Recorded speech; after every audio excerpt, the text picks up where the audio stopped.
истеъмоли барги зулф барои манъ кардани хуни бинӣ давои бемисл аст. обе ки дар он ин растани ҷӯшидааст дарди гӯштро таскин мебахшад. решаашро дар об ҷӯшонида бо он даҳон бишӯянд ё баргашро тару тоза бихӯранд дарди дандонро таскин медиҳад. ҷӯшиш ва дигар бемориҳои даҳонро шифо мебахшад. милки дандони сустгаштаро мустаҳкам менамояд ва хунравиро аз он боз медорад. оби зулфро хоҳ бичаконанд ва ё бимоланд дарди чашмро ки аз гармӣ бошад шифо мебахшад. аксарият дороҳои чашм аз ин гиёҳ омода мегарданд.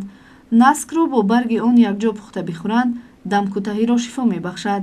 усораи онро ки оби дар офтоб ғафз гардонидашудаи он аст биёшоманд барои иллати сил, хун қай кардан, захми шуш, дамкӯтаҳӣ, фишори баланди хун ва сар давом мешавад. хӯрдани усораи он ҷигар ва гурдаи гармиҷозро қавӣ мегардонад.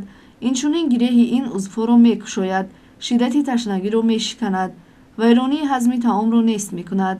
хунравиҳоро ки аз ҳар як узвҳои ботинӣ бошанд манъ менамояд. сӯзиши пешобро шифо мебахшад. реша, барг ё тухми онро бихӯранд гиреҳи ҷигар ва гурдаро мекушояд. инчунин ба давоҳои кушояндаи гиреҳҳои онҳо дохил карда мешавад. илова бар ин барои захми рӯдаҳо дармон мебахшад. инро ба намак, наск ва сирко пухта бихӯранд исҳоли хунинро мебандад. оби баргашро дар офтоб ғафз гардонида биёшоманд ё тухми онро дар об ҷӯш дода истеъмол кунанд захми рӯдаҳоро шифо мебахшад ва хуни бавосирро мебандад. инчунин ба таби баланди бадан ҳам таъсири зиёд мерасонад. барои офтобзадагӣ давои мусоид аст. барги онро тар намуда дар пешонӣ мегузоранд. офтобзадагӣ ва табъи баландро нест мекунад. барг ва решаи онро бо намак кӯфта ба ҷои лозима мебанданд ва захмҳоро пок месозад. ҷароҳатҳои чуқур, сӯхтагӣ, оташро низ шифо мебахшад.